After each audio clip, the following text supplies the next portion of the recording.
Sanjeli Bariya one વિભાગ દ્વારા ચંદનના લાકડાની ચોરી કરતા ટોળકી ઝડપાઈ।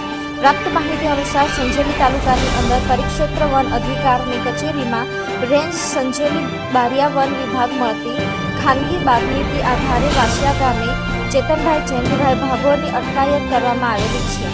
મૂળ સૂત્રધારા વિનુભાઈ ઈશ્વરભાઈ વાઘેલા રહે છે ચડલીસી તાલુકો નડિયાદ તેમજ દિલીપ બઘિયા ગરાસિયા લીલવા શર્મા રહેવાસીની અટકાયત કરી અને મુદ્દામાલ તેમજ મારુતિ સુઝુકી કંપનીની એન્ડી એન્ડ્રો કારની અટકાયત કરી એ ફોરેસ્ટ દ્વારા તેમને ભારતીય વન અધિનિયમ મુજબ 1927ની કલમ હેઠળ 41(2)B મુજબનો ગુનો નોંધીને આગળની કાર્યવાહી હાથ ધરવામાં આવી છે।